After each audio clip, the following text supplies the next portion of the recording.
Ya estamos recibiendo a nuestros invitados.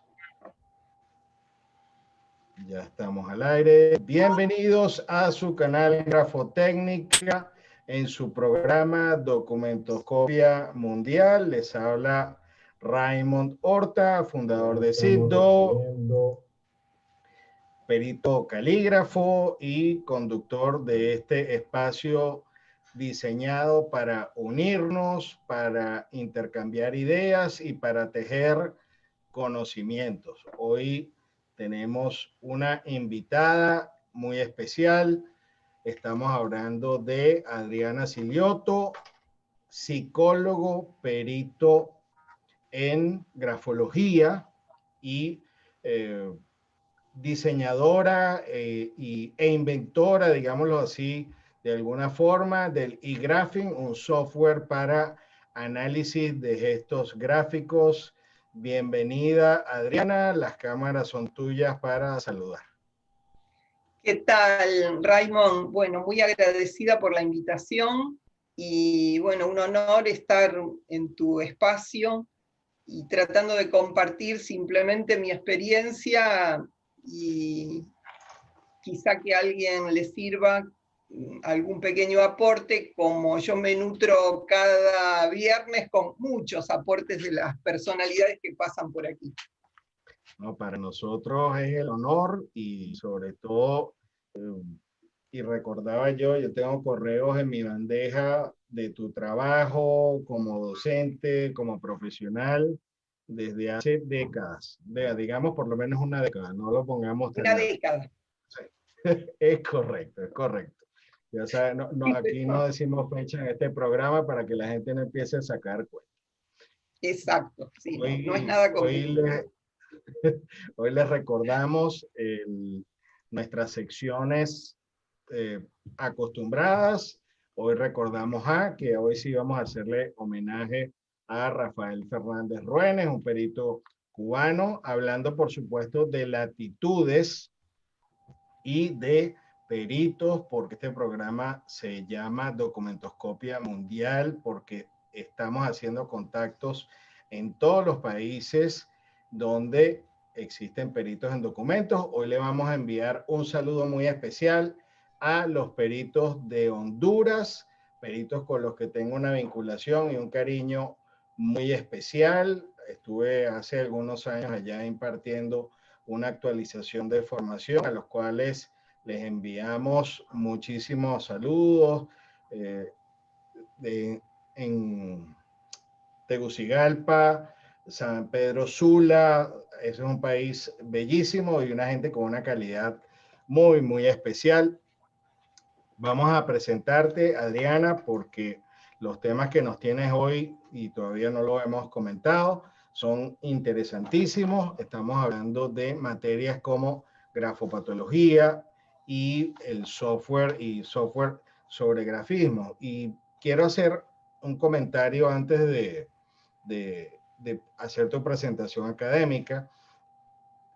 Yo hace mucho tiempo oí, sobre todo a Otto Rodríguez, que estaba por allí, y sin que sea una ofensa para todos los demás que estudian la disciplina, que la grafología, si está vinculada directamente con la psicología, pues para ser grafólogo hay que ser psicólogo.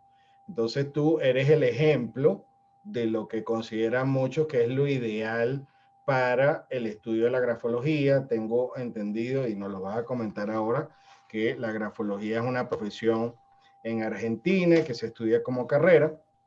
Es decir, tú tienes la doble cualidad y aparte de tu calidad humana, pues vamos a leer acá, eres licenciada en psicología, acompañante terapéutica, perito grafóloga, profesional asociada a la actividad docente asistencial, división de neurología y hospital de clínica de la Universidad de Buenos Aires, subinvestigadora del Hospital Ramos Mejía, integrante de equipos de investigación en el Hospital de Clínica de la Universidad de Buenos Aires, creadora de grafotecas en el área, talleres de programas de Parkinson, desarrolladora del software de escritura y grafing. Adriana, háblanos un poquito de la grafología en Argentina y por supuesto qué, digamos, ventajas o qué plus te da el también ser psicóloga siendo grafóloga?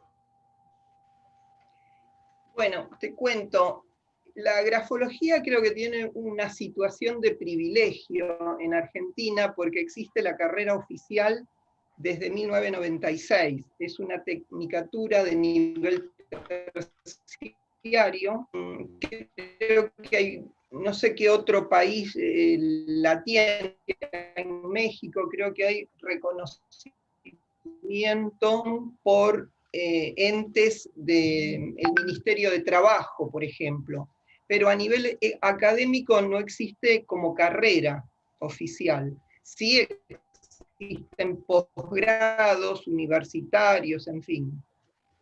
Así que bueno, eso nos pone en una situación especial académicamente, por eso digo, creo que académicamente es de privilegio.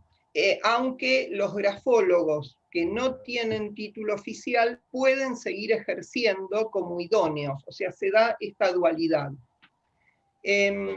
Bueno, eso por un lado, y respecto a mi carrera de psicóloga, te comento que yo primero me recibí de grafóloga, de perito grafóloga, y luego estudié psicología.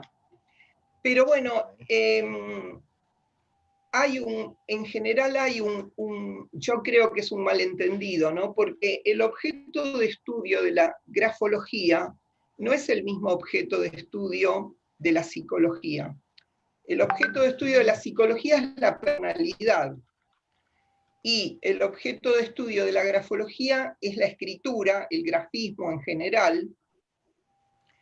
Y una de las proyecciones que recoge la escritura es el aspecto psicológico, pero también proyecta el aspecto neurológico. De hecho, yo, en mi trabajo hospitalario, yo analizo proyecciones neurológicas.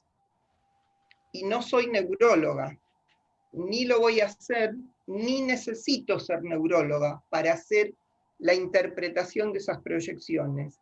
Del mismo modo, tampoco necesito ser psicóloga para hacer la interpretación del grafismo de las proyecciones psicológicas. O sea, el objeto de estudio es otro.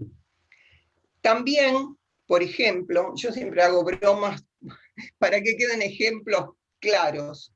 Por ejemplo, vos sabés, Raymond, que la escritura proyecta la temperatura ambiente. Si hace frío o calor, el grafismo se dilata o los trazos oscilan o se achica la dimensión, en fin, el grafismo sufre el impacto del clima o de la temperatura. Pero yo no necesito ser meteoróloga. Entendido. Yo lo que necesito saber es cómo eso que estudia la meteorología impacta en el grafismo.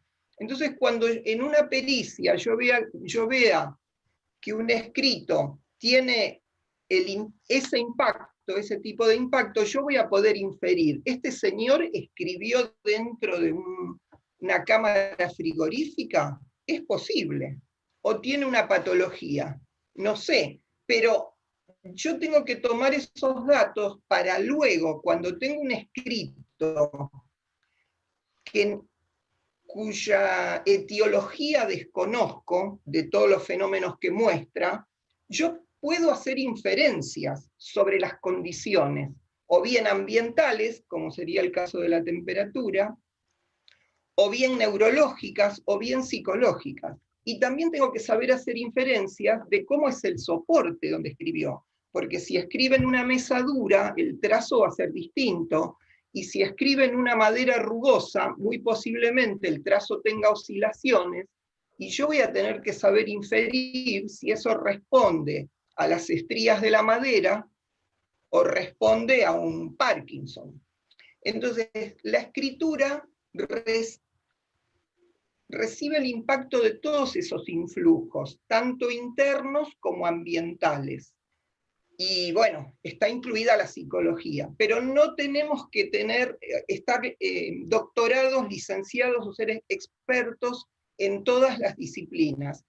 Uno estudia una carrera, cualquier carrera, estudia ciencias auxiliares. una carrera académica siempre tiene ciencias auxiliares. Eso es lo que hacen las ciencias auxiliares, auxiliarnos.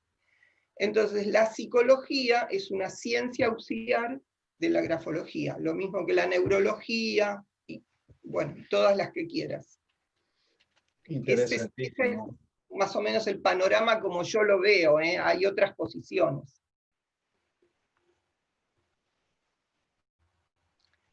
Y no sé si me habías preguntado algo más, si me lo estoy olvidando. Quedó congelado. Bueno, voy a intentar, no sé si estamos online, si me están viendo, yo lo veo congelado a Raymond. Ustedes me están viendo a mí, ¿no? Sí, sí, te vemos Okay. Y te escuchamos. Ok, entonces mientras Raymond se conecta, voy a tratar de compartir pantalla y empezamos a ver el PowerPoint, así no demoramos, ¿sí? Intento, veo si lo puedo hacer, ¿no? ¿Ustedes lo ven? ¿Ven el PowerPoint? Sí. Ah, ok. Bueno, okay. Entonces mientras vuelve Raymond, gracias por ayudarme. Nada. Mientras vuelve Raymond, voy a empezar a pasar las diapositivas. Y les voy contando. Les decía cuando Raymond me presentó que mi intención es contarles mi experiencia, porque más allá de la formación académica que todos podemos tener, es importante ver cómo podemos trabajar con esa formación académica. Eso es lo que hace que nuestras profesiones tengan un valor social verdaderamente, ¿no? Así que bueno, les voy contando entonces un poquito de grafopatología, la parte que yo sé y conozco, y la biometría con la que vengo trabajando hace años. Les cuento que a mí me abrió mucho la cabeza, es decir, me abrió mucho la cabeza en este sentido. Leer este libro, que es de Artieres, pido disculpas por la mala pronunciación de los apellidos, ya lo digo de acá para todo porque no soy buena. Este libro es bastante reciente, es de 2016, y se llama Clínica de la Escritura.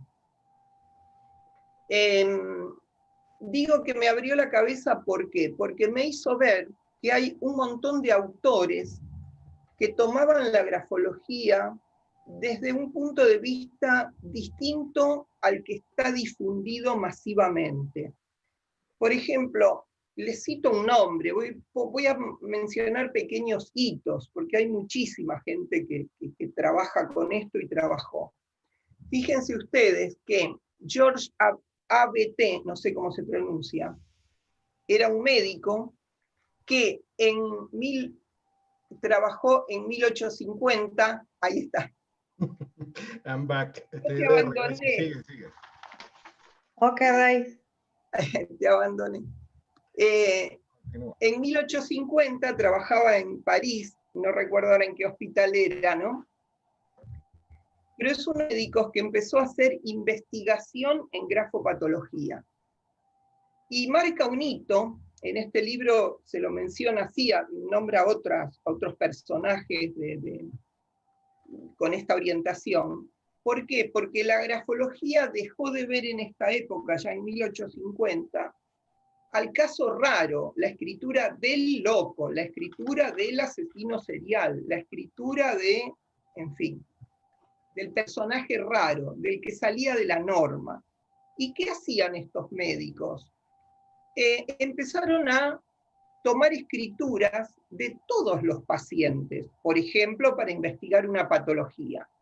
¿Y qué descubrieron? Que había que descubrieron, bueno, lo digo así un poco, suena no académico, ¿no? Pero bueno, ¿qué comenzaron a hacer ellos? A tomar las muestras de escritura con un encuadre, es decir, el mismo papel, el mismo útil inscriptor, con el diagnóstico confirmado, con la medicación, sabiendo qué medicación tomaba, para qué la tomaba y a qué hora. y hacer la estadística comparativa con grupos de control. ¿Y por qué digo que me abrió la cabeza? Me abrió la cabeza en este sentido, porque me hizo ver que yo no estaba mal orientada. Por ejemplo, cuando yo era, y todavía me pasa, pero cuando era docente de alumnos que estudiaban la carrera, me decían, a mí me gusta investigar, muchos con inquietudes. Me decían, estoy juntando letras por ejemplo, de determinada patología. Y yo digo, no juntes letras, porque no es juntar letras. Las letras tienen que tener un encuadre. Yo no puedo comparar una letra, una escritura del siglo pasado con una de ayer, porque el útil inscriptor es otro, el soporte es otro. Todo cambia, entonces hay que tener un encuadre, hay que tener lo que yo le llamo asepsia grafológica. No estamos acostumbrados a trabajar en un ambiente grafológico aséptico y creemos que cualquier cosa es investigación. Bueno, yo creía que así se tomaba, pero bueno, cuando descubro a estos personajes en estas obras que son relativamente nuevas, me pongo contenta porque veo que hay otra historia de la grafología y que a veces tenemos que verla en la bibliografía que no es la, digamos, la tradicional, la que se difunde, repito, masivamente, ¿no? Y vamos al otro extremo, Robert Saudek, uno de los clásicos, maestros tradicionales, y acá les muestro el libro Experimentos con Escritura, que es de 1928, un poquitito más acá venimos, y esto que no lo voy a leer, es que era en una revista de psicoanálisis, un comentario de su libro en una revista de psicoanálisis, por eso se lo muestro, porque siempre lo estamos asociando a la pericia caligráfica. Pero vean ustedes cómo la grafología siempre tuvo una pata en los dos lados, ¿no? Es correcto. ¿Y qué decía Saudek? ¿No? Que había que convertir a la grafología, sí, de una ciencia potencial en una ciencia real mediante un método científico estricto. No había que aceptar doctrinas grafológicas que no puedan probarse mediante experimentos sistemáticos o investigaciones estadísticas. Y decía, en el futuro, la grafología experimental puede ser una de las armas más importantes del psicólogo. ¿Qué pasaba en esa época? Con la revolución industrial habían florecido los aparatos de todo se hacía con aparatos, la psicología experimental avanza y crea muchos aparatos porque los psicólogos eran los que medían la resistencia de los operarios que iban a trabajar a las fábricas. Entonces tenían que inventar aparatos para inventar la fuerza, para medir la velocidad, y todos esos aparatos sirvieron después para medir la fuerza en la escritura, la velocidad en la escritura, en fin, como que nacemos un poco, la grafología científica nace un poco de la psicología experimental, con esta serie de aparatos. El que le muestro aquí, o sea, este criterio positivista, ¿no? Fíjense, esto que les muestro es la pluma eléctrica de Edison, que después en qué desembocó en la máquina de tatuaje. La máquina de tatuar nace de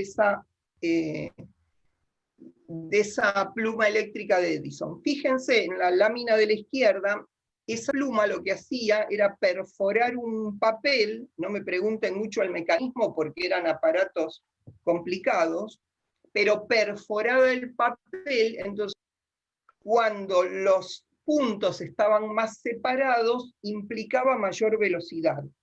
Y cuando los puntos estaban más juntos, implicaba menor velocidad. Fíjense ustedes, la imagen de la derecha, es así como capturan los soft biométricos hoy la aceleración. Exactamente igual que la pluma eléctrica de Edison. Entonces, les mezclo un poquito los temas, ¿no? Ya vamos a llegar a la biometría actual.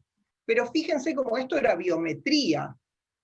solo que era inaplicable, porque ¿quién podía y la pluma eléctrica de Edison dentro de todo era un aparato chico, había monstruos imposibles de manejar por cualquier perito, nadie los podía tener. Bueno, hoy tenemos la suerte que conectamos una aplicación en la computadora y cualquiera lo puede hacer. Estas cosas en las que se devanaban los próceres nuestros, está muy facilitado. Vean ustedes la unidad Freeman de velocidad, un gráfico que tomé de una de las obras de Saudek. Fíjense el gráfico de 1918 y un gráfico de hoy. O sea, es exactamente lo mismo, como me dijo con Misov en particular, pero hay otros obviamente. Yo lo que trato de ver es qué próceres nuestros grandes maestros y cómo ahora lo podemos replicar sin aquel esfuerzo, porque esto estaba filmado. A ver, las unidades Freeman es 1×24 porque es así como corre la película de celuloide. Había que revelar la película, medir 4×4. Era un chino, como decimos nosotros, ¿no? Una cosa muy compleja. Bueno, ahora no lo es. No lo es, porque eso es complejo para el programador que diseña las aplicaciones, pero no para nosotros los usuarios, ¿no?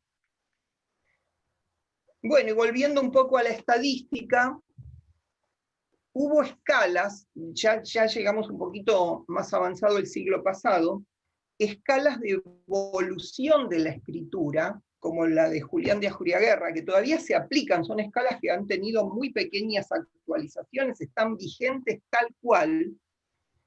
Fue creada por una grafóloga, Hélène de Gobineau, pero Hélène de Gobineau tuvo la suerte de conectarse con Ajuriaguerra, un psiquiatra español que hizo su carrera en Francia. Desde chico estudió en Francia la carrera de medicina y trabajó en el hospital de Salpêtrière, donde hizo todos sus estudios estadísticos, y ahí ya nos marca la evolución de la escritura, ¿no? Cómo la escritura es el correlato con la edad cronológica, cómo la escritura se modifica a medida que el niño crece y cuando llega hasta los 12 años, cuando considera que ya la escritura empieza a estabilizarse, ¿no? O a abandonar los rasgos infantiles que caracterizan las etapas primitivas, ¿sí? Y bueno, les voy a nombrar de finales del siglo, les voy a nombrar un ícono, ¿no? Que no puedo nombrar tantos autores como los que conocemos, pero bueno, nombrar a Luria, qué sé yo, es emocionarse, ¿no? El cerebro en acción. Y más reciente, Escritura y Cerebro, de Serratrice y Habib. Serratrice, tan difícil de leer ese libro, por Dios, me sigue costando un montón, pero bueno, es un ícono, es un ícono. Y vamos a pasar un poco a los autores de hoy. Adriana, disculpa, el libro, no sabía, es el libro que acabas de poner ahorita de Luria, en inglés se llama The Working Brain, evidentemente sí. Es el mismo, sí. y no sabía de su existencia en castellano. Ah, mira, bueno. Interesantísimo que nos acabas de dar el dato porque hay que buscarlo, se busca. Sí. Ahora vamos a abrir una sección nueva que se llama Se Busca. Ah, bueno, ok.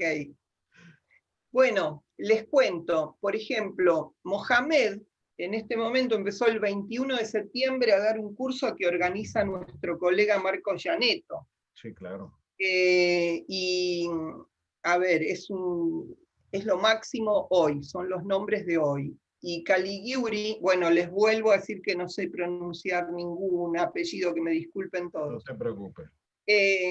Con la neurociencia de la escritura, o en la escritura, y fíjense ustedes el subtítulo, porque esto es lo interesante, ¿no? Aplicaciones para el análisis forense de documentos. O sea, no es neurociencia de la escritura, es aplicada, es lo que yo les decía al principio. esto de las ciencias auxiliares son auxiliares en tanto me auxilian en mi trabajo.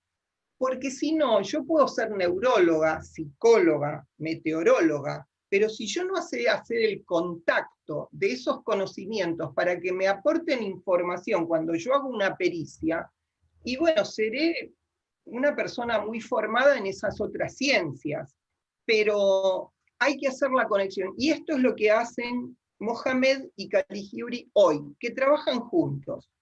Les cuento, el libro de Mohamed, que es del año pasado, yo todavía no lo tengo. Pero les cuento una cosa, los sigo a los dos por sus papers. ¿Qué pasa? Los investigadores no publican un libro por cada investigación que hacen. Caligiuri tiene más de 82, creo que 82 le rastreé ayer hoy, papers, investigaciones científicas sobre escritura. No escribió 82 libros, no va a escribir 82 libros, uno por cada paper, escriben un libro. Pero si ustedes se meten en la Biblioteca Biomédica de Estados Unidos, van a leer a tiempo real cada paper de estos autores. ¿Qué es PubMed? ¿Qué es PubMed? PubMed es el motor de búsqueda de la Biblioteca Nacional de Medicina y de Ciencias de Estados Unidos. ¿Qué pasa con esta biblioteca? Esta biblioteca centraliza todos los papers de todo el mundo en inglés, que es el idioma de la ciencia. Investigaciones que se hacen en Turquía, en cualquier país de África, en cualquier universidad de la India, en Australia, Estados Unidos, Italia, en todo el mundo. Indexado en esta biblioteca, si reúne los requisitos que pide la ciencia. O sea, si la investigación reúne los requisitos de la investigación científica, es indexado en esta biblioteca.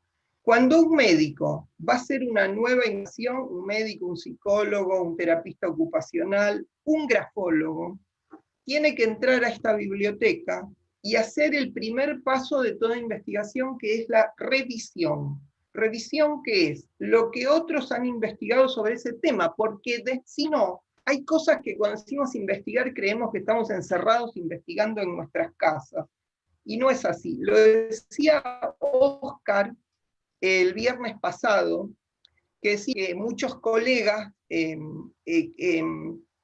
se guardan lo que investigan. Y bueno, eso es lo anticientífico. ¿Por qué? Yo que trabajo en hospitales, trabajo con médicos, los médicos compiten para saber quién tiene más papers publicados, no quién se escondió más cosas, sino quién publicó más papers. Dicen, yo tengo 20, me ganó, tiene 25, el otro tiene 30, es nada más. Compiten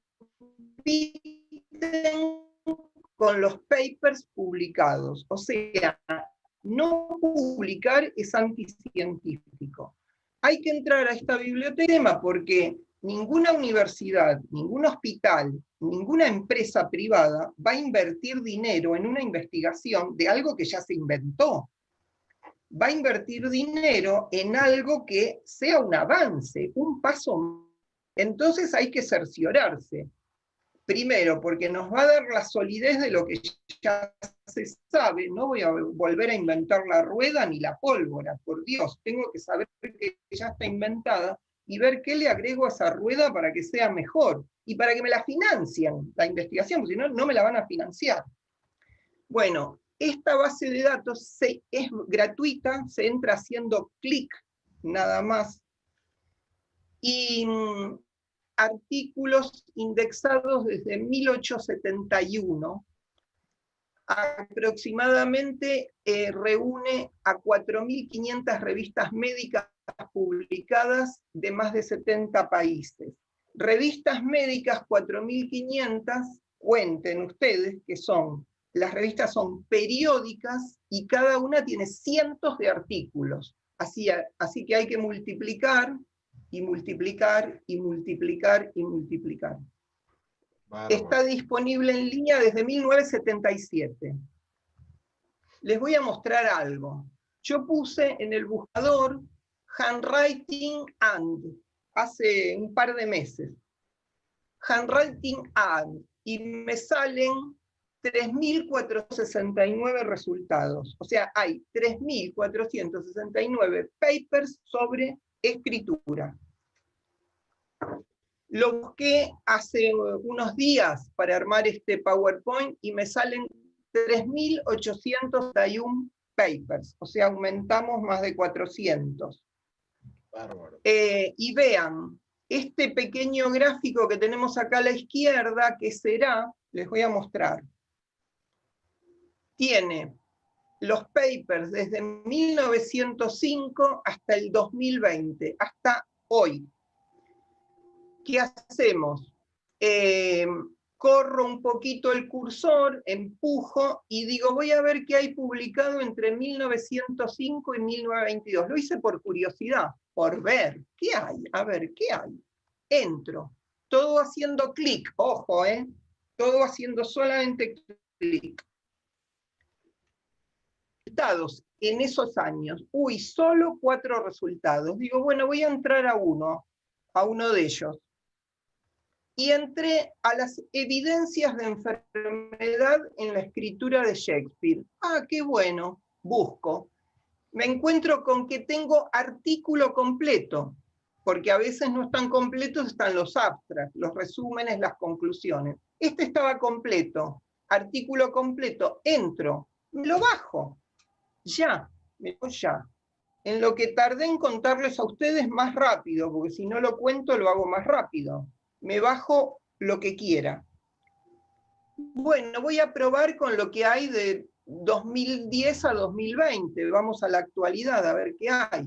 Nos encontramos que hay 1.275 resultados. En los últimos 10 años se hicieron 1.275 investigaciones sobre grafopatología, sobre todo. Entonces, por eso digo, tenemos que ver cómo nos situamos en la profesión, porque a veces oigo que dicen, no investigo, los grafólogos comunes o los calígrafos que nos dedicamos a trabajar, quizá no investigamos, pero hay profesionales de la investigación que sí investigan, y lo podemos ver y leer y bajar y tenerlo ahora. Bueno, sigo recorriendo la biblioteca. Vean ustedes, como les decía, yo los sigo a Mohamed y a Caligiuri a través de los papers que publican. Dice, el carácter dinámico del comportamiento de disfraz, o sea, la falsificación, piensen que es el traductor automático el que estoy usando, ¿verdad? Porque los artículos están en inglés, pero los podemos traducir, o sea, lo traduce el traductor de Google, automáticamente te lo muestra en el idioma que vos quieras. Perfecto. Entonces dice, disfraz para firmas, carácter dinámico del comportamiento de disfraz para firmas basadas en texto, mixtas y estilizadas. Después lo vamos a ver un poquito. Vean ustedes, esta revista indexada en la Biblioteca Biomédica es una revista de ciencia forense, que publica investigaciones forenses, pero están indexadas ahí.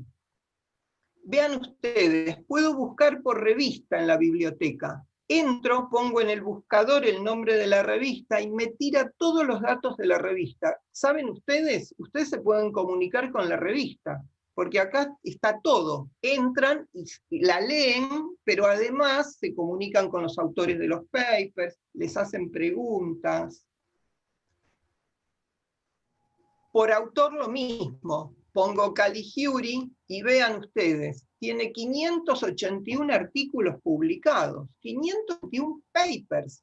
Caligiuri no publicó 581 libros, publicó uno en el 2012, pero yo puedo ver qué hizo, a ver, no sé si en este, pero en otro lo tengo marcado, un artículo que publicó el mes pasado, que yo lo bajé, se los voy a mostrar. O sea que tenemos lo último que escribió Caligiuri en tu mesa de trabajo. Bueno, yo pobre, Ustedes ponen Silioto y Parkinson en la biblioteca biomédica y va a salir este artículo. Yo tengo un solo paper publicado. Muy bien, pero ya nos está representando allí. Un solo paper publicado. Bueno. Vergüenza después de todo lo otro, ¿no? Pero bueno, esta es la investigación que se hizo en el Hospital de Clínicas sobre reeducación de la escritura. Yo entro un poco por casualidad en el hospital porque había ido a ver una muestra de trabajos de los pacientes y me preguntaron por qué me interesaba, porque eran dibujos, creo. Me preguntó la organizadora por qué me interesaba, le dije que yo era grafóloga y que a qué me dedicaba, y yo reeducaba la escritura de niños, porque me gustaba mucho la grafología infantil. Reeducaba disgrafías, por eso me gusta mucho Ajuria Guerra. Y entonces ella era la jefa de calidad de vida de la sección de Parkinson, que tienen problemas de escritura, y se le ocurre en ese momento decir, vamos a reeducarle la escritura a los pacientes con Parkinson. Fue así. Digo, bueno, un momento, digo, yo de eso no sé nada, yo sé de disgrafía infantil, me tengo que poner a leer.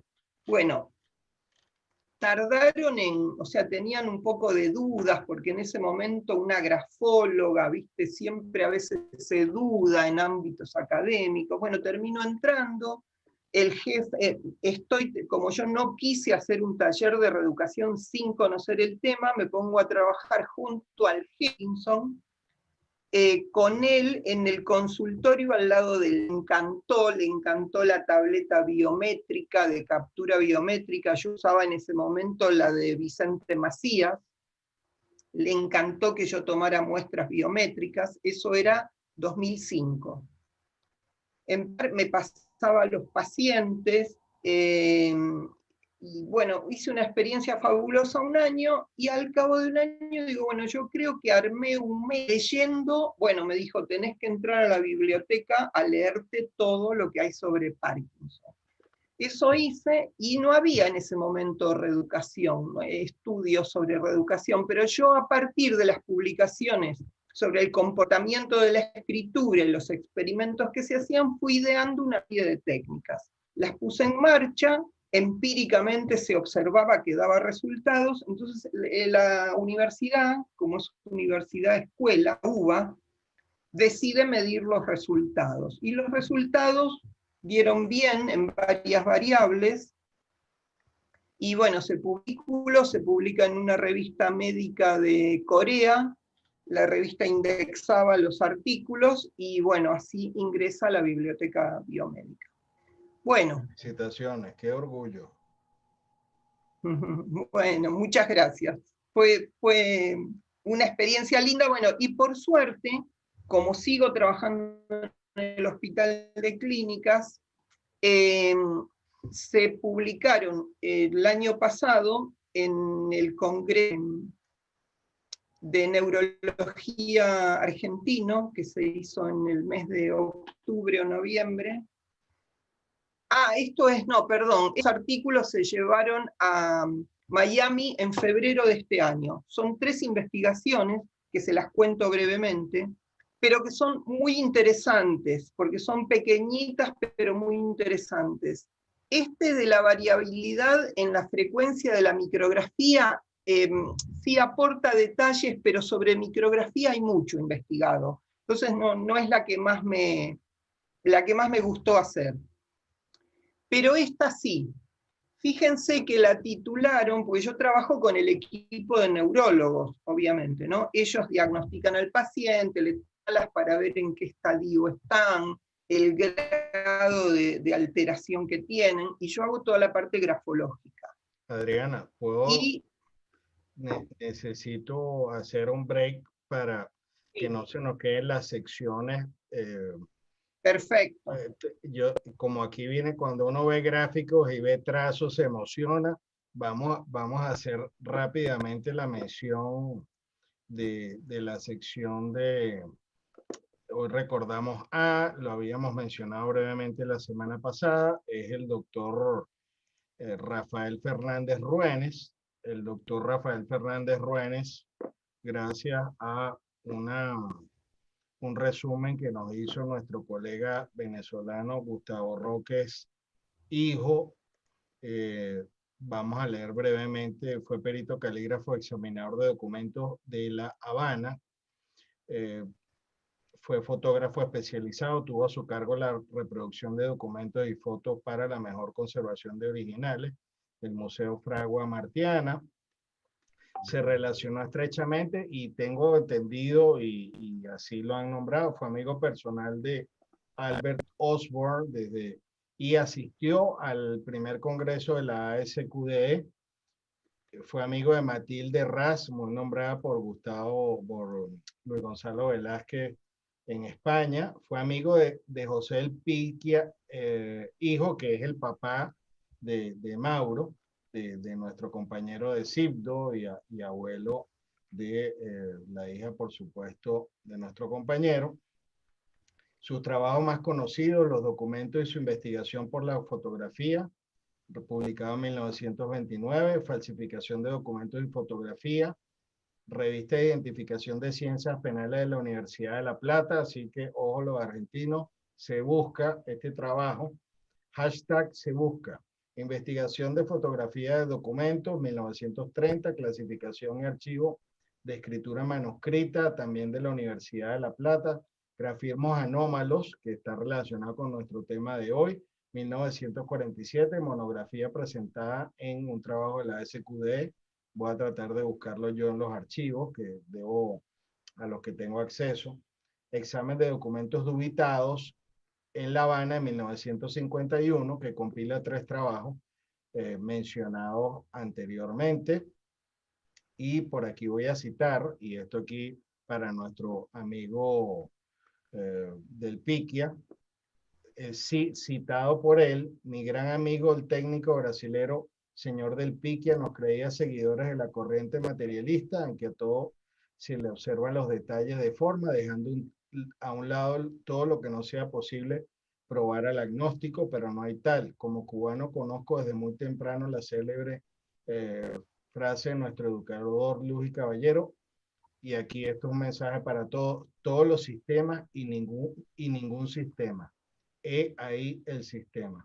Se radicó en Miami, prestó asesorías como autoridad en el examen de documentos y fue miembro de la ASQDE. Fue profesor en Venezuela. Tuvo una participación como profesor en una cohorte de peritos en Venezuela, donde Dimas Oliveros Sifontes y Pablo Guzmán, a quien le haremos un homenaje la semana que viene, fueron coordinadores con Rafael Fernández Ruénes. En el enlace de oro de hoy, vamos a enviarles a todos el enlace al software de la licenciada Siloto. Ya lo estoy compartiendo por acá en nuestro chat. Bienvenidos los que están presentes en YouTube. Están reportándose, están nuestros amigos de Honduras conectados, por supuesto, nuestros compañeros habituales, pero tenemos gente de Ecuador, de Argentina, Colombia, México, por supuesto está Hugo por allí, ya Carlos Baró también de Argentina, Mirta Alcemo, bienvenida, que tiene una familia de muchos peritos, bienvenida, Claudio Espágola, Alain Esquivel, y por supuesto de otras latitudes de México, Tampico, Tamaulipas, bienvenidos todos. Adriana, te vuelvo a dar la palabra porque en esta oportunidad no quería que se nos pasaran nuestras secciones porque está demasiado interesante tu presentación. Ya estás de nuevo en las cámaras. Bueno, gracias. Muchas gracias. Comentaba entonces que esta pequeña investigación te comento, estuve 2 años y medio tomando muestras de escritura porque eran 90 pacientes y 90 controles. Lleva mucho tiempo, después completar las bases de datos, en fin. Comentaba que revelamos con esta pequeña investigación es que la mitad de la que tanto se habla en la enfermedad de Parkinson como un rasgo característico, no se da en la letra de imprenta. Entonces, fíjense que el título que le pusieron es cursiva versus imprenta para diagnóstico NP. Porque si un médico en su consultorio le toma una monitura al paciente y el paciente no escribe en cursiva, sino que escribe en imprenta, no va a detectar la micrografía, que es uno de los signos que muchas veces, no solo que es motivo de hecho en la escala UPDRS, que es la que los neurólogos toman para darle el puntaje, uno de los apartados es la evaluación de la escritura, hecha por el médico, por unos rasgos muy básicos, ¿sí? Pero bueno, si le toma la escritura en imprenta, no va a revelar ese síntoma, o, mejor dicho, ese signo clínico, ¿sí? Bueno, esta investigación muestra eso, y otra que hicimos también, la micrografía en FIR a través del tiempo, también es todos los estudios que se hicieron, es cómo la firma se va empequeñeciendo con el paso de los años en los enfermos de Parkinson, pero nunca se había hecho una investigación sobre la micrografía en una secuencia tomada en el mismo momento.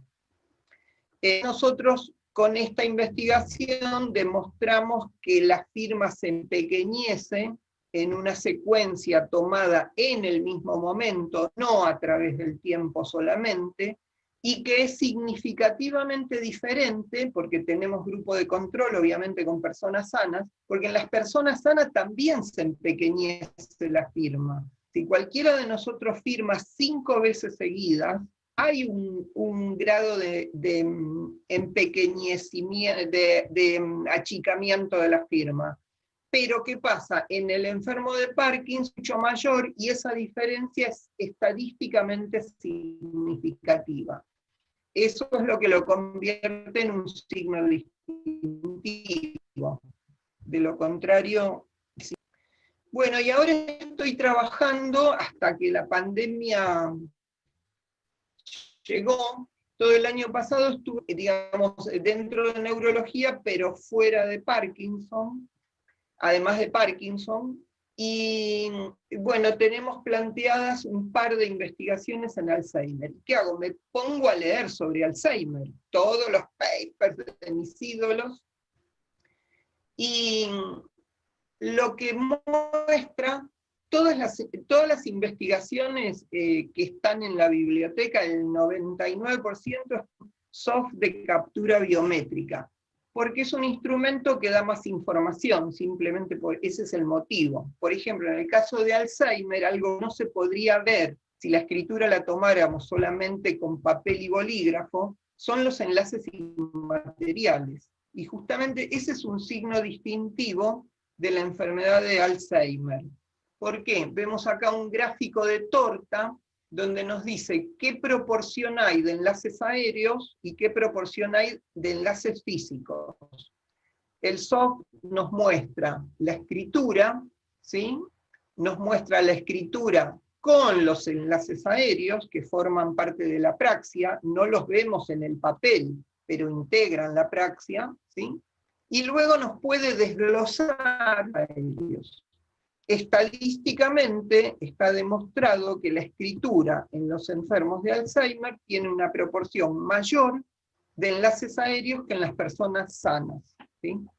¿Y qué encontramos además? Ahora les voy a mostrar que se sigue investigando, ¿no? Por eso hay que publicarlo, porque el que sigue investigando más sobre este tema. Las investigaciones que siguen, ¿qué dicen?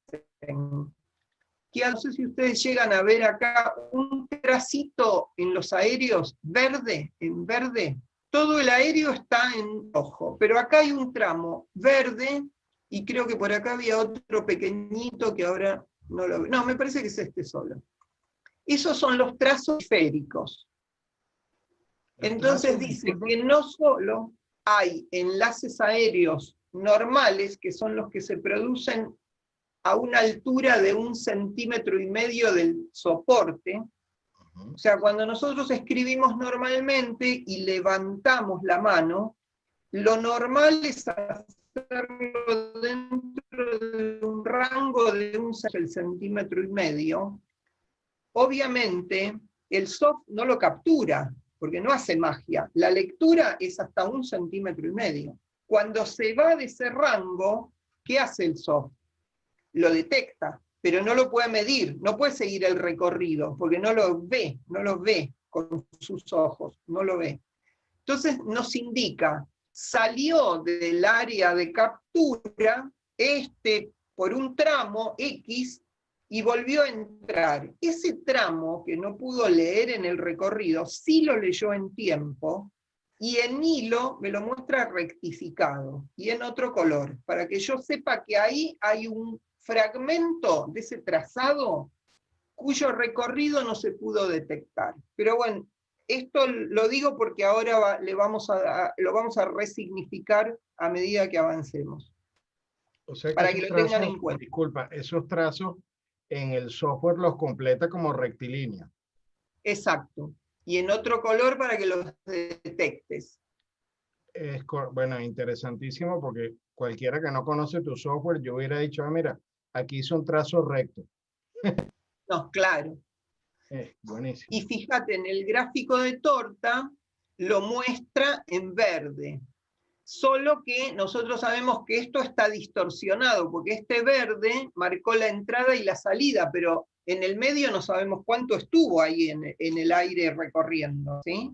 Pero lo importante es que lo detecta.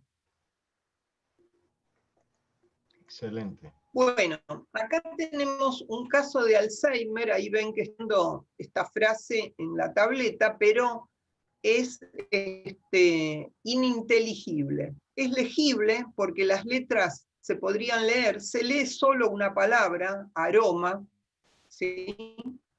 Un trazo bastante fluido, pero es ininteligible. La letra ilegible sería esta, que parece que quiso hacer una E, pero las otras más o menos se pueden reconocer. La frase era, respiro el dulce aroma de las flores, y lo único que pudo escribir es aroma. Bueno, vemos acá, cuando vemos los aéreos, era una demencia tóxica, fíjense la cantidad de enlaces aéreos, y fíjense acá los rectificados, los periféricos, ¿sí? Como vemos todo el tiempo que salía de ese rango de normalidad de la altura, de la distancia, ¿no? Bueno, acá lo tenemos graficado, ¿no? Hasta 1,5 centímetros. Acá es la zona de escritura, ¿no?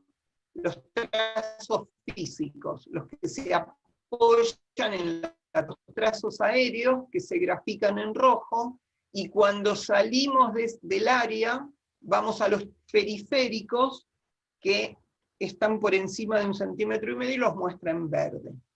Y esta demencia tóxica que les mostré, fíjense que tenía mayor, tal como dicen las investigaciones, lo vemos en la proporción de aéreos, ¿sí?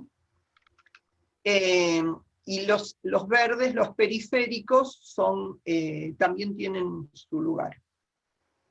Yo estoy impresionado, Adriana, con la cantidad de movimientos aéreos. Sí. Que no tienen nada que ver con el momento de apoyo del instrumento en el soporte. Exacto. Es decir, yo acabo estoy sumamente impactado porque todo lo que sucedió entre el levantamiento y un nuevo apoyo fue impresionante en la cantidad de temblores y de no control que tenía la persona en la... Exacto. Imposible de hacer una inferencia a partir de los trazos físicos. Imposible inferirlo a ese nivel. Imposible.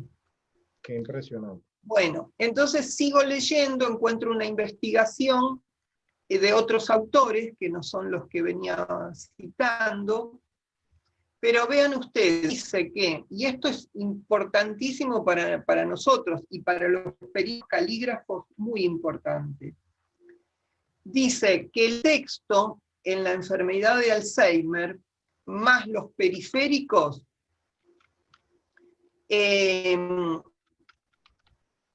no, perdón, en la escritura normal y los periféricos son mayores que en la escritura normal. Pero sin embargo, en la firma con enfermedad de Alzheimer, lo que se detectan son periféricos. Lo que distingue es la existencia de periféricos. ¿Sí? No, perdón, me estoy equivocando. Es igual, el signo igual lo puse porque es igual a los controles. Perdón, me equivoqué.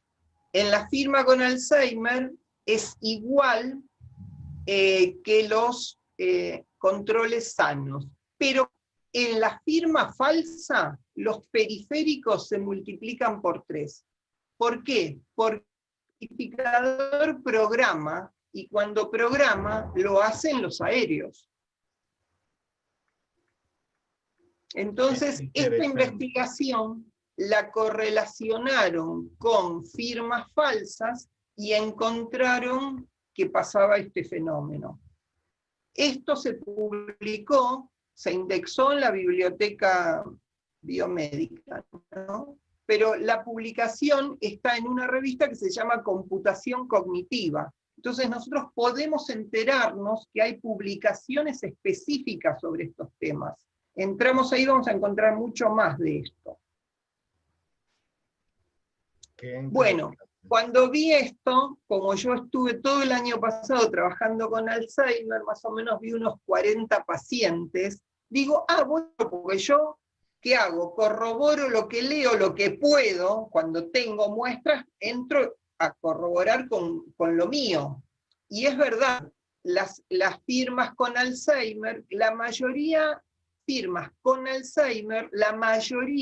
no tiene trazos periféricos, si lo comparamos con los controles sanos. Son parecidas en cuanto a cantidad de periféricos, me refiero.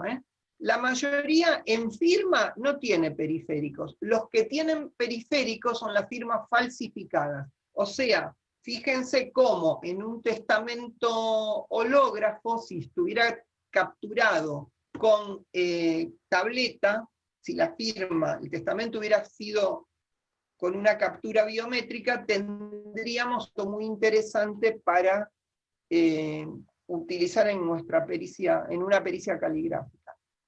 Vean ustedes, acá justamente también veo una firma falsificada que yo tengo, entro a mirar mis archivos y a buscar, y vean ustedes que la firma indubitada tiene aéreos, pero no tiene periféricos. En cambio, la firma dubitada, que sí era falsa, tiene periféricos. ¿Pero qué puse yo? No puse los hilos, porque yo quería ver en tiempo cuánto medían los periféricos, pero en tiempo, no en hilo.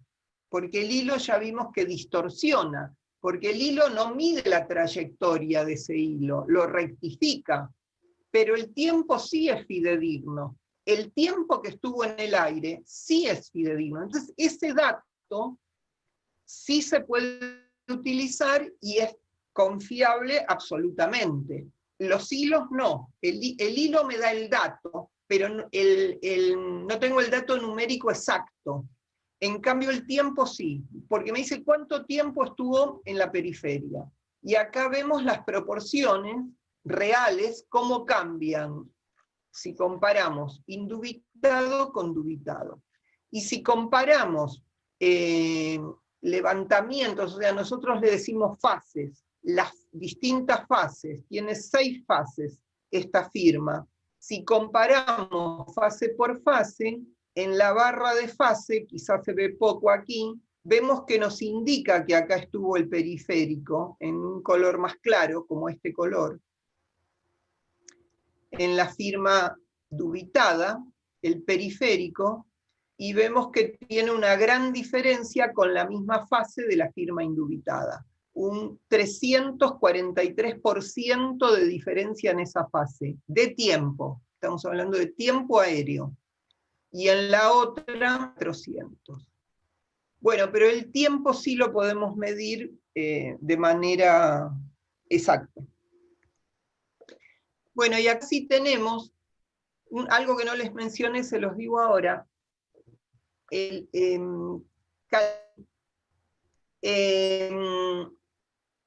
es médico, pero como es experto en escritura,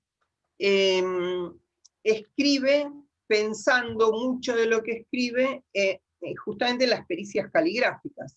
Vean que esto está publicado en Ciencia Forense, en la revista Ciencia Forense, ¿sí?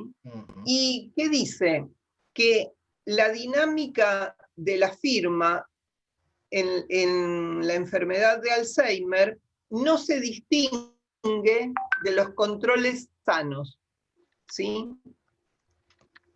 Y deja al final de este paper un mensaje para peritos que dice que los cambios cognitivo-motores que acompañan a la demencia tienen un impacto mínimo en la firma, que es lo que veníamos viendo de los investigadores anteriores. O sea, él sigue investigando, por eso volvemos al inicio, ¿no? Que las investigaciones se publican porque los investigadores siguen avanzando. Entonces, dice esto, que no se detectan en la firma, que quizá la menor demanda cognitiva que tiene la firma respecto del texto, porque es un comportamiento sobreaprendido, o sea, hace una inferencia, porque el Alzheimer se ve en el texto y no se ve en la firma. ¿Por qué? Lo explica. Porque tiene una menor demanda cognitiva la firma. La firma está automatizada. Y vean ustedes, agrego algo, el Alzheimer afecta más lo cortical y los automatismos se registran en los bulbos de la base. Y la firma está registrada más con la actividad de los bulbos de la base, de los núcleos de la base, que con la actividad cortical. ¿Por qué? Porque está más automatizada. Vean ustedes acá cómo la psicología es una disciplina auxiliar que nos permite hacer una inferencia. ¿Qué es lo que hace Caligiuri? Bueno, él es neurólogo, es médico. O sea, dice, ¿por qué en la escritura se ve el impacto del Alzheimer y por qué no se ve en la firma? Tanto, cuando el Alzheimer está muy avanzado, sí se ve en todo.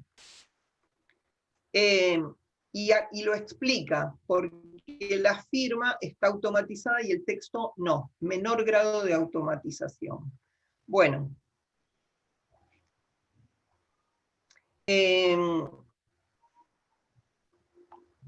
Ahora les cuento un poquitito el tema de la biometría, ¿no? Algo obvio que todos sabemos, que bios significa vida y metrón medida, ¿no? La biometría, ¿qué es? Es la aplicación del cálculo matemático y métodos estadísticos para estudiar los fenómenos biológicos, rasgos conductuales, enfocado a verificar la identidad. Fíjense, esto es muy importante, los rasgos conductuales, porque la conducta no es un fenómeno biológico. Y nosotros, cuando estudiamos la firma, estudiamos una conducta gráfica. En realidad, cuando analizamos escritura, siempre hacemos biometría, porque medimos la dimensión, medimos la inclinación, siempre medimos la conducta. Solo que ahora, como estos soft miden variables que antes no se veían, o sea, variables que no se ven en el papel, como la velocidad, salvo por otros rasgos, indicadores que nos permiten inferir la velocidad. La velocidad en sí no la vemos. Distinto con la presión. La presión sí tenemos instrumental lumínico y de otro tipo que nos permite ver más la presión. Pero en realidad la firma biométrica, como se da en llamar ahora, siempre es biométrica. La escritura, siempre que analizamos una escritura, esté hecha en papel, en una tablilla de arcilla, en un pergamino o donde sea, siempre estamos estudiando la proyección de nuestra biología en un soporte. Lo que no estudiamos es la biología directa, sino la biología proyectada. ¿Y eso qué es? Un comportamiento. Mi biología hace que yo me comporte de determinada manera. Y cuando hablamos de biometría hoy para seguridad, vemos que hay maneras de medir la vida, como es la biometría, a partir de características físicas directas, como son las huellas dactilares. Y son estáticas, porque la huella dactilar no cambia, salvo, sí, en algunos casos. Pero eso lo puede determinar una máquina, un soft. Ponemos una huella detrás de la otra y el soft dice falsa, o dice sí o dice no. El iris me está midiendo directamente mi iris, que no cambia. Puedo estar muerta, me mide el iris y la máquina dice sí. Los patrones faciales igual, que haya habido un accidente que me destruyó algún hueso, me cambió el patrón, pero no cambia, lo dice una máquina. Pero ¿qué pasa? Con la firma no hay una máquina que diga eso, porque es el comportamiento es dinámico. Siempre el perito va a ser el que tiene que determinar si es el sí o el no, lo va a decir el perito, no lo puede decir una máquina, porque las firmas son variables, todas, las auténticas también, todas son variables entre sí. Tenemos la firma, el paso, el tecleo, son comportamientos dinámicos. Adriana. Y la voz es mixta, sí.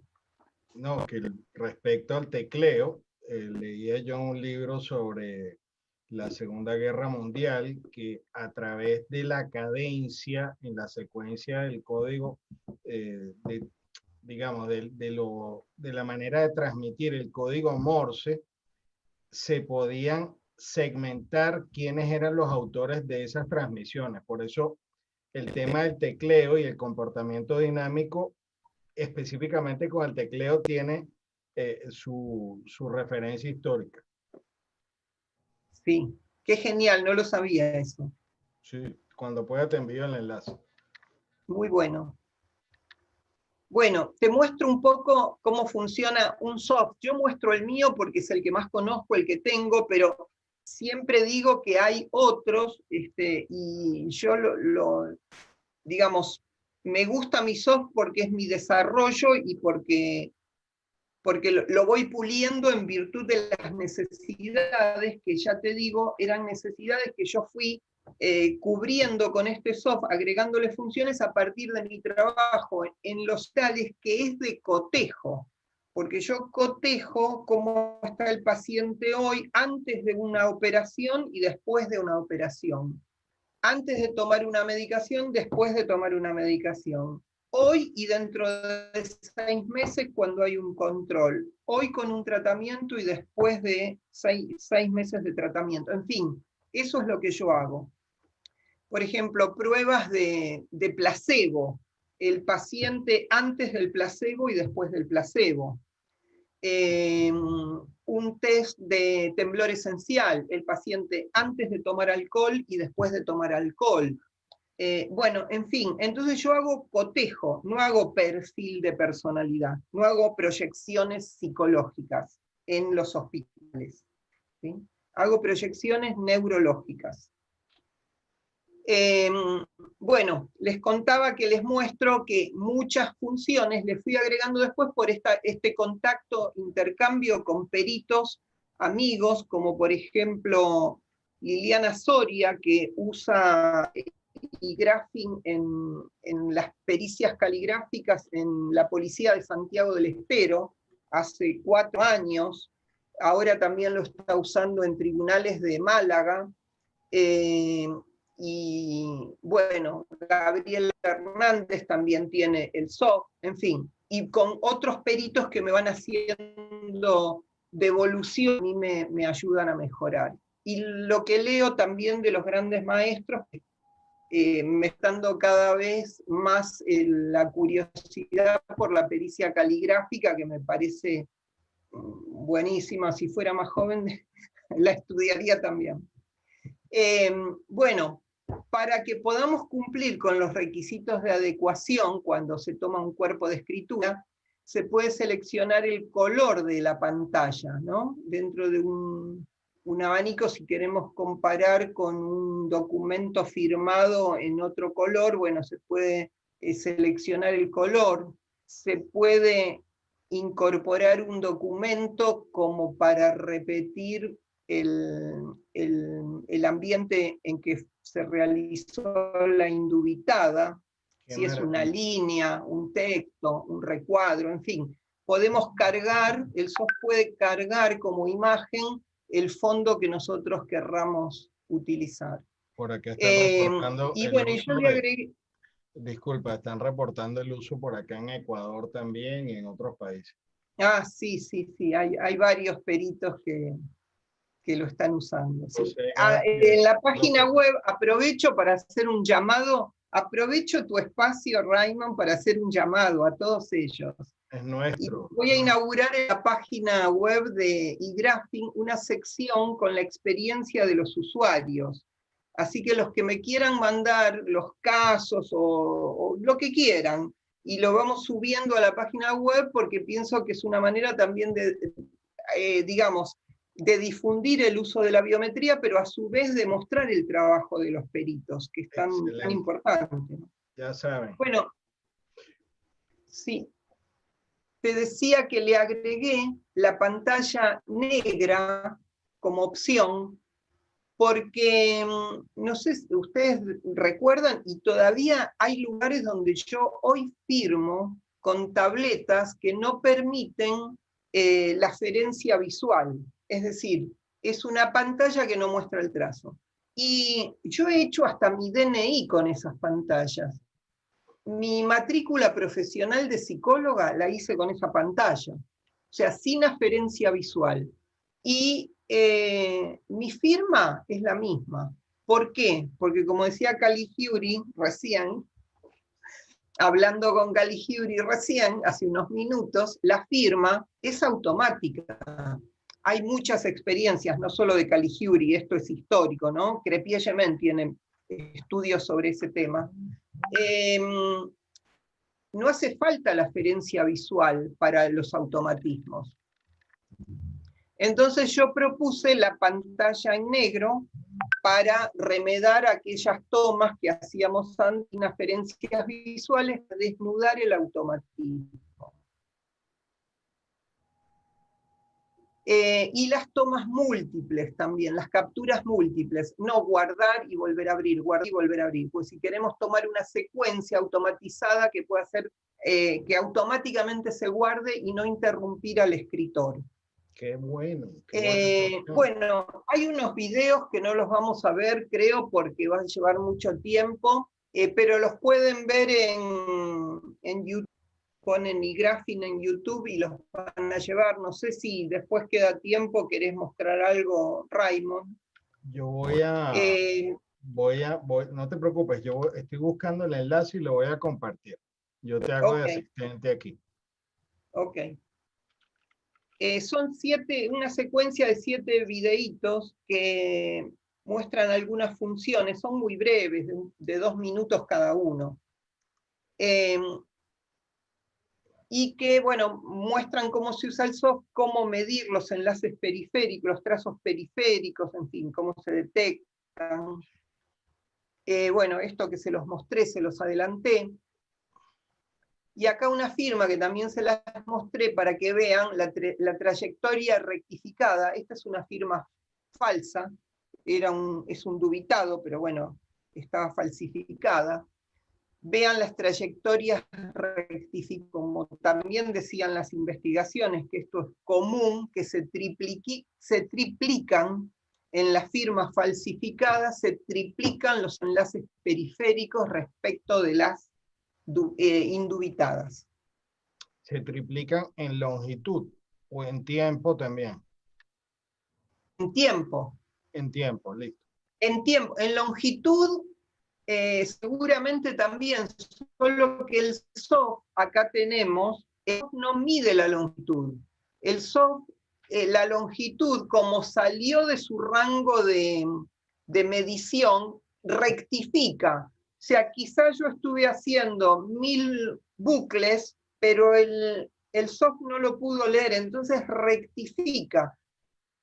Y esa rectificación, lo que sí es confiable es el tiempo, porque el tiempo de eso sí es real, eso sí está bien medido. Entonces, no es confiable en la longitud de los hilos. Sabemos, en los enlaces aéreos hay 5 pausas, o sea, hay 5 fases aéreas. 2 de las fases aéreas, vieron que 2 de las fases aéreas tenían periféricos, ¿sí?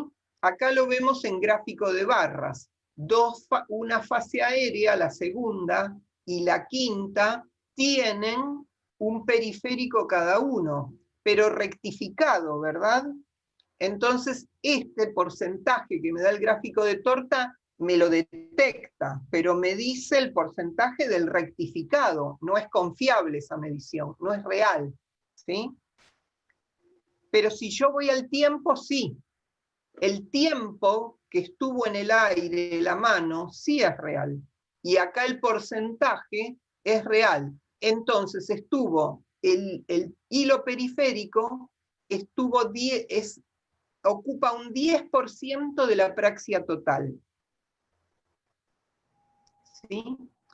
Los hilos físicos, el tiempo aéreo un 40,5% y el tiempo el 10%. ¿Sí? Qué interesante. Ahora lo vamos a comparar el indubitado con el dubitado. O sea, el que estuvimos viendo era este, ¿sí? Habíamos dicho físico 49%, tiempo aéreo 40% y tiempo periférico 1%. Esto es real, no está simplificado, este es el tiempo. Pero vamos al indubitado, vean que no tuvo periféricos, ¿sí? El tiempo físico es el 81% y el tiempo aéreo el 18%. ¿Sí? Bueno, y acá tenemos la comparación fase por fase. Si queremos ver cada una de las fases, lo podemos comparar fase por fase. Bueno, ¿qué pasa con los gestos tipo que son la estrella de las pericias en muchos casos, ¿no? Bueno, la velocidad da mucho, el tiempo y la velocidad da mucho dato, pero el gesto tipo sigue siendo la estrella. Son difíciles de omitir para el falsificador y difíciles de imitar, ¿no?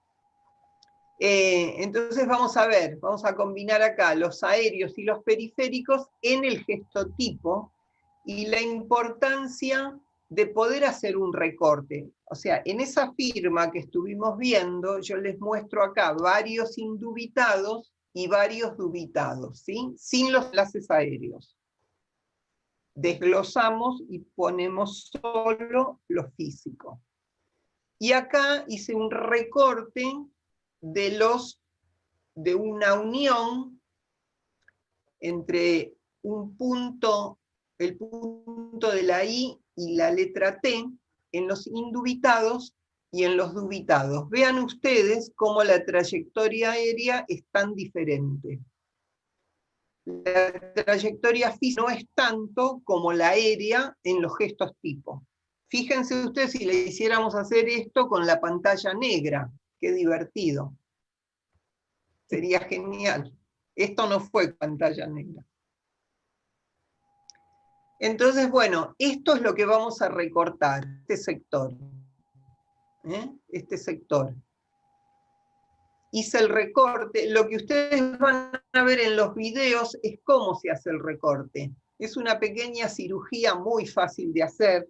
Entonces, ¿qué hago? Me apoyo en el último botón físico hasta el siguiente para tomar solo el enlace aéreo.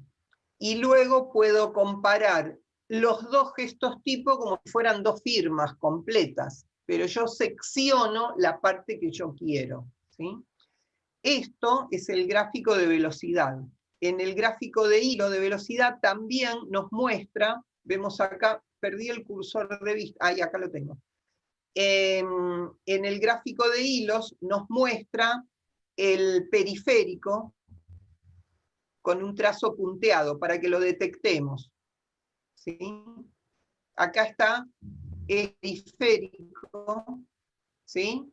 En el gráfico de hilos de velocidad lo vemos punteado. Y acá vemos, así como comparamos las dos firmas con el gráfico de torta, ahora comparamos los dos recortes, los dos gestos, solo los gestos tipo. Y vamos a ver que pasa lo mismo que pasaba con la firma en general. Vemos que el indubitado tiene un 10% de aéreo,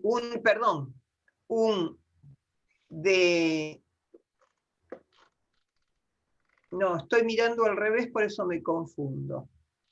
Ahí está. Uy, perdón. Tenemos el 10% de hilos físicos, el 89% de hilos. ¿Por qué hilos físicos solo el 10%? Porque yo me quedé solo con los botones para poder hacer el recorte, ¿sí? Y con el punto de la I. Este era el punto de la I que estaba entre medio. ¿Y qué pasa con el indubitado? Otra vez toco mal. Bueno, ¿qué pasa con el indubitado? Tenemos el 4% de hilos físicos, ¿sí? Pero esto no tiene mayor importancia porque es el corte mío, son estos botones y el punto de la I. Pero sí tiene importancia que tenemos un 81% de hilos aéreos, ¿sí? Y fíjense que nos aparecen los periféricos. Tenemos un 14% de periféricos, ¿sí? Esto es lo que marca la diferencia, el periférico. También si lo comparamos con gráfico de barras, vamos a ver que está en la fase aérea, en la barra del dubitado, nos va a mostrar el sector del periférico. Y bueno, y otras variables que van apareciendo, porque esto está en desarrollo, y no lo pudimos, cuando ustedes vean en los videos van a ver que para hacer el recorte nosotros tenemos un contador de puntos informáticos.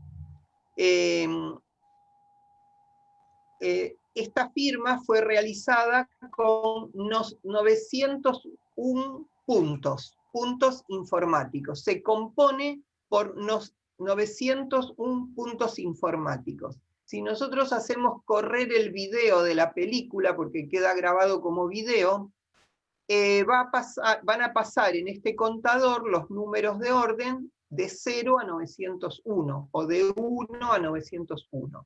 Y en cada uno de esos puntos nos va a decir qué presión hay. Si nosotros detenemos la filmación, la grabación, el video, 823, nos va a decir exactamente qué presión hay en el punto 823. Y obviamente el video se va a detener en ese punto. O sea que vamos a saber punto por punto qué presión hay. Pero acá íbamos a otra cosa. Cuando hacemos el recorte, nosotros elegimos un punto visualmente, yo lo elegí visualmente, pongo cortar, ven una tijerita, indicar en qué punto corté. Cuando termina el corte, recuerdan que yo lo terminé cuando comenzaba la letra T, pongo cortar y me marco fin.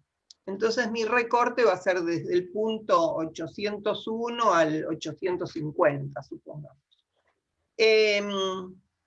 Pero que además de esta función, que es el recorte que se los acabo de mostrar, ¿qué pasa? Siendo un dato que yo antes no lo podía medir. ¿Cuántos puntos tiene cada firma? Es un dato relativo, porque si yo le cambio el tamaño, puede ser una firma original, indubitada, que tenga distinta cantidad de puntos, pero porque simplemente que la otra, pero son del mismo pulso, ¿verdad? ¿Se entiende? ¿Se entiende? Sí, ¿no? Sí. Sí. Pero ¿qué dato nos da esto? Ese dato no lo podríamos tener en cuenta, no es muy fiable. Pero ¿qué pasa? Yo hice esta comparación. Como yo tengo varias capturas, comparé 10 indubitados con 10 dubitados. ¿Y qué me pasó con los puntos de los indubitados? Todos los indubitados tienen este rango de oscilación, o sea, van 901, 23, 875, etcétera, etcétera, uno por uno. Tienen un rango de oscilación, el menor 841 y el mayor 923. Hay una diferencia de 82 puntos en la oscilación, ¿sí? Pero ¿qué pasa cuando voy al dubitado? La oscilación es 659 puntos. O sea, la firma falsificada no puede mantener la estabilidad de los puntos.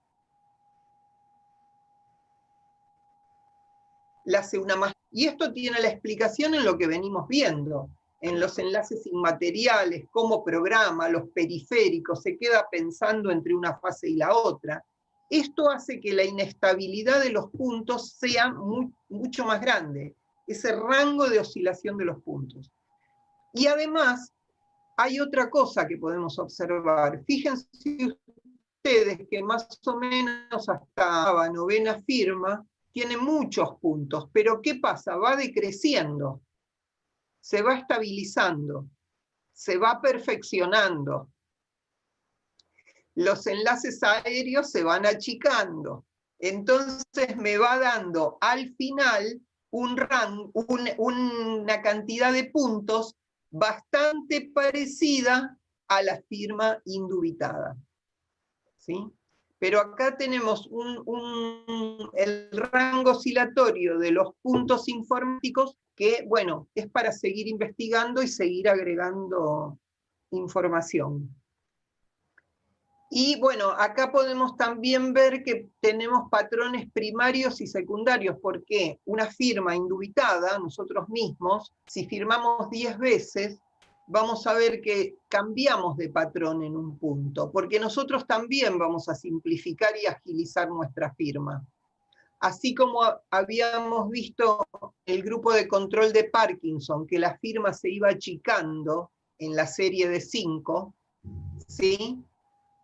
También va uniendo, muchas veces unimos dos fases. A medida que firmamos, quizá las dos fases finales o la rúbrica con la última fase, hacemos uniones que van creando un patrón diferente.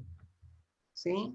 Entonces vamos a encontrar en la propia firma, lo podemos experimentar, y en firmas indubitadas, patrones primarios y patrones secundarios. También eso lo tenemos que distinguir de los cambios que son disruptivos en las firmas dubitadas, ¿no? En las falsificaciones. Siempre esos cambios vamos a encontrar una disrupción y no una continuidad como ocurre en el original. Ahora vamos a estudiar también los ataques, o sea, los aéreos, los ataques ensayados, el ataque anillado, el ataque con punto de reposo, los remates, en fin, son otros aspectos, los ataques y los remates que también se pueden ver en los enlaces aéreos. Y bueno, son desarrollos que tenemos ahí a puntito de salir. Antes de saludar, quiero que me comentes si hay alguna pregunta o me querés ampliar algún punto Claro. Bueno, de interés.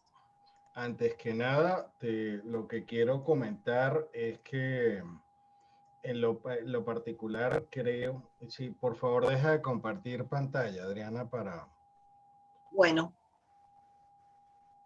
que a veces nos ha pasado que se quede allí. Mira, felicitarte primero por tus dos publicaciones en esa base de datos, lo cual es un orgullo latinoamericano, ya te lo había dicho. Lo segundo es el grado de desarrollo al que has llevado tu software, el cual te confieso ha cambiado el día de hoy mis esquemas y mi perspectiva, porque ahora tenemos una herramienta que nos permite ver algo que antes no veíamos, es como una especie de rayos X, el tiempo, los levantamientos, exacto, el trazado, lo cual ahora, si algún día está en mis manos el introducir una legislación para la toma de muestras de escritura, yo prometo delante aquí de todos ustedes que eso hay que implementarlo de manera, la toma de muestras de escrituras tiene que ir al nivel de tu software y mucho más allá. Ahora que está la firma electrónica avanzada, que ya está aceptada en Europa como válida, pues tu herramienta se hace indispensable y más bien la regulación tendría que ir hacia allá, hacia buscar a que se tomen en cuenta todos estos movimientos aéreos. Una reflexión en ese sentido, los movimientos aéreos de hace mucho tiempo y sin haberte oído yo los llamaba así, y muchas veces existe una evidente continuidad entre el levantamiento de un punto y el inicio de otro, y hay una, digamos, de alguna manera uno puede imaginarse sin tener la herramienta eso, pero digamos que lo que hemos aprendido hoy en temas de tiempo, en temas de lo que no vemos, yo pienso que no tiene precio. Y de verdad te felicito y estamos muy honrados de haber contado con tu participación el día de hoy. Si hay preguntas desde hace algún rato, algunas voy a leer primero a las de Zoom. María Jesús Villamón, otra de nuestras queridas ponentes previas a ti, que también es grafólogo, hace una pregunta y era, pero sobre todo al inicio de la sesión, cuando se tomaron firmas, habían tomado medicación y me imagino que los protocolos generales que han considerado como más, dice, ¿qué protocolos generales ha considerado como más importantes y qué software está utilizando para construir los aéreos? Bueno, ya el software ya sabemos que es Heligraphing, ya lo voy a compartir, pero las dos primeras preguntas era si habían tomado medicación y protocolos generales en la toma de muestras sería la primera pregunta. Sí, en el caso no habían, sí, perdón, habían tomado medicación. En Parkinson se dice on y off. On es cuando están con el efecto de la medicación y off sin el efecto de la medicación, porque tienen altibajos a lo largo del día. Entonces en Parkinson puntualmente es muy importante saber en qué momento tomó la medicación. Es más, la encuesta, la UPDR, que es la encuesta que toman los neurólogos, la toman consignando justamente si está con los efectos de la medicación o no, porque si no también el puntaje les da diferente. Entonces sí, eso está en el encuadre en Parkinson puntualmente. Ahora, cuando hagamos la investigación en Alzheimer, no, porque el tratamiento no incide momentáneamente en la escritura, sea, los tratamientos tienen una estabilidad e inciden en el largo plazo, pero no en el momento. En Parkinson sí, inciden en el momento, entonces hay que tenerlo muy en cuenta. Y otra pregunta era, el encuadre general me dijiste. No, era el protocolo. O sea, era... Pero creo que está Bueno, contestado. el protocolo de firmas era que las 5 firmas las tiene que hacer sin interrupción, porque el enfermo de Parkinson, cuando interrumpe una milésima de segundo, reenergiza, y si reenergiza aumenta la dimensión. Entonces hay que estar muy atento que la secuencia la hagan sin la mínima interrupción. Si interrumpe hay que repetirla. Ese sería el detalle más importante, ¿no?, del encuadre. Sí, de hecho Gerardo Medina preguntaba también, ¿sería solamente tomar una muestra gráfica del escribiente permanente con un máximo de 5 firmas debido a la reducción señalada? No entendí, perdón, Raymond. O sea, había en ese mismo sentido, Gerardo Medina pregunta a nuestro ponente, ¿sería ideal solamente entonces tomar una muestra gráfica del escribiente o amanuense por un máximo de 5 firmas debido a la reducción? No por la reducción, sino porque después de las 5 firmas se cansa y tiende a detenerse. Y si se detiene, reenergiza. Entonces ya la 6ª firma no sirve. Entonces, que las 5 firmas no llegaba a cansarse, podía mantener la continuidad. Podía mantener la continuidad sin detenciones. Eso era fundamental para tomar la muestra. Lo mismo que las muestras de texto, por ejemplo, hay muchas investigaciones en escritura, viste que son 4.000, 5.000, montones. Hay algunas que se toman con copia, y la copia no es automática. Para nosotros ver la micrografía, lo que hicimos es hacerle repetir una frase por 10 líneas, para que la automatice y que no tenga detenciones. Entonces buscamos la de que la micrografía se produzca, o sea, la batería es como un reactivo químico, uno tiene que saber qué droga pone en el tubo para ver qué resultados busca. Si yo le hago hacer una copia y no voy a tener nunca micrografía, o va a ser mucho más difícil. Entonces hay que buscar el reactivo apropiado. La batería es un reactivo, hay que pensarla para lo que uno está buscando. Es lo mismo que a un enfermo de Alzheimer decir, escribí un texto libre, y bueno, no lo va a escribir nunca, va a estar 10 días, salvo que uno esté midiendo la latencia, entonces sí le voy a decir, escribí un texto libre. Pero si no, yo le tengo que proponer las primeras palabras para que tenga el impulso y escriba. O sea, hay que, yo siempre digo eso, ¿no?, que la batería es un reactivo. Entendido. Bueno, ahí acabo de transmitir y ratifícame, y e-graphing-plus.com.ar es el sitio del software, Adrián.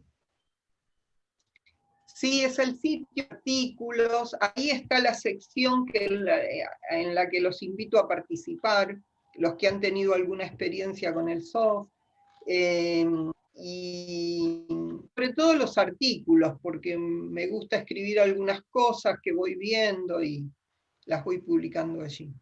No, Y excelente. pueden ingresar desde la página, también pueden ingresar a YouTube, donde están esos videitos que son breves y que son bastante didácticos, digamos, explicativos. Ya voy a transmitir el enlace a eGraphing mientras nos vamos despidiendo. Ya lo conseguí por acá, ya lo vamos a transmitir, y quería invitarlos a todos. La semana que viene tenemos un invitado especial que está conectado aquí con nosotros. Nosotros es Pablo Kípuras de Grecia, y nos van a enseñar sobre las experticias en ese histórico y bellísimo país. Vamos a compartir con él. Seguimos buscando ayudantes para que nos hagan la traducción simultánea, habilitándolo por aquí Qué bueno.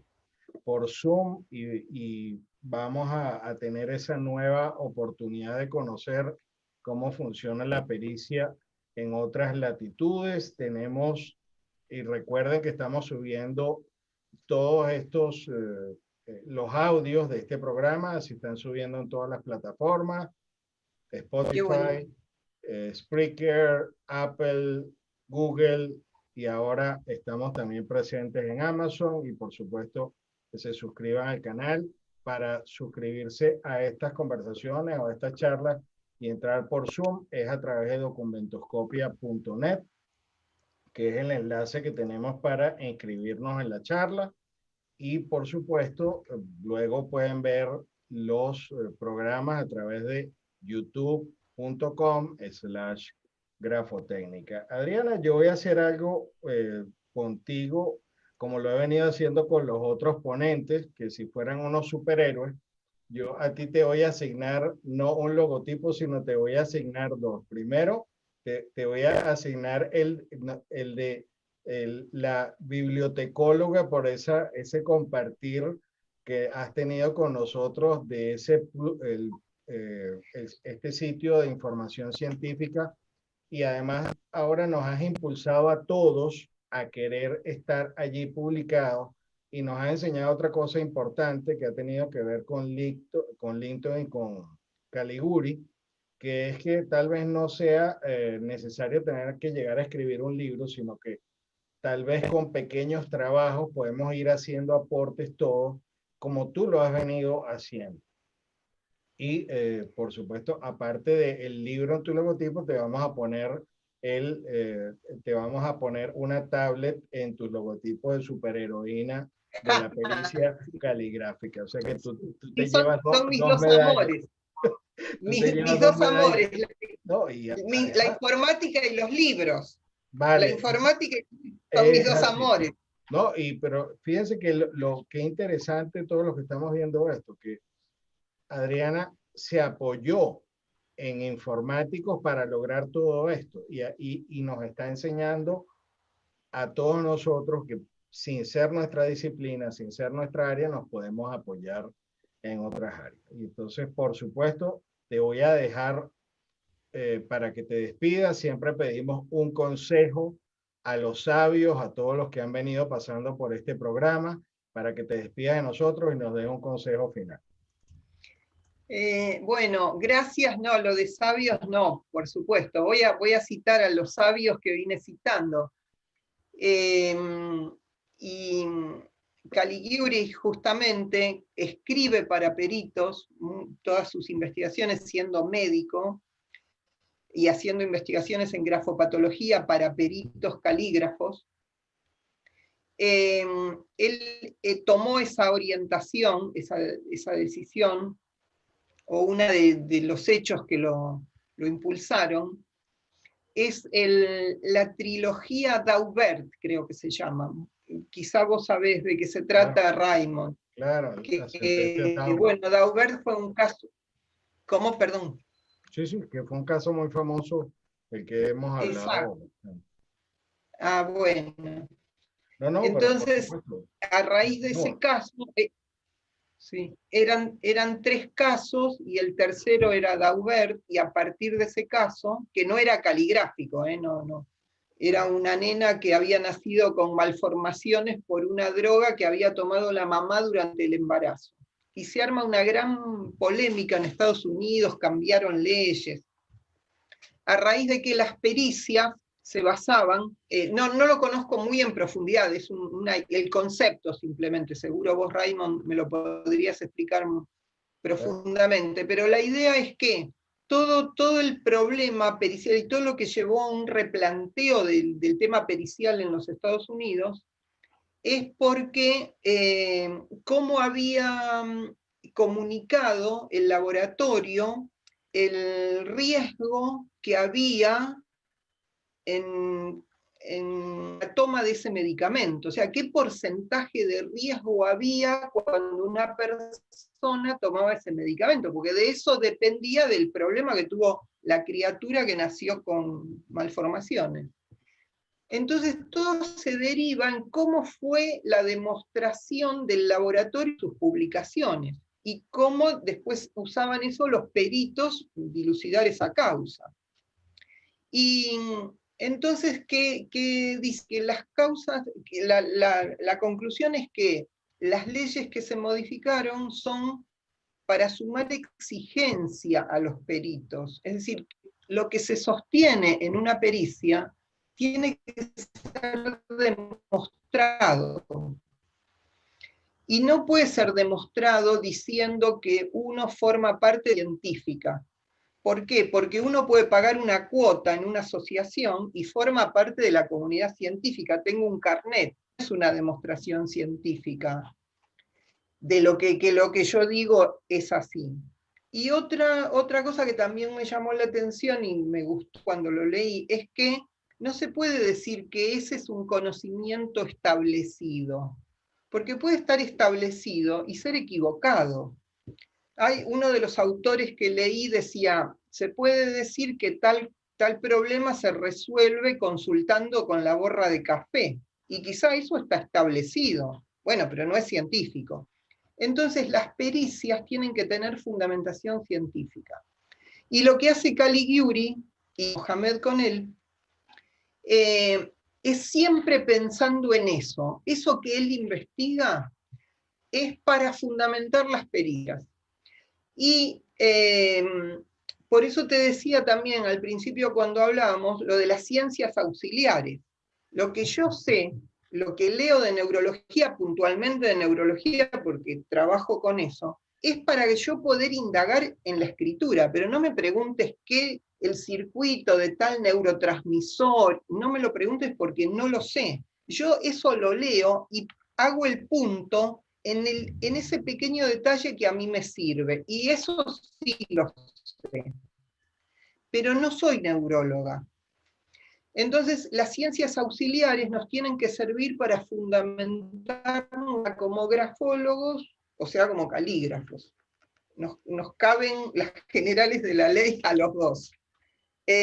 Bueno, el mensaje es ese, y creo que más o menos todo lo que vine diciendo iba en ese sentido, en que seamos más científicos, que publiquemos, y que publiquemos porque escondiendo lo que investigamos no sirve a nadie, ni al que lo investigó le sirve, ¿no?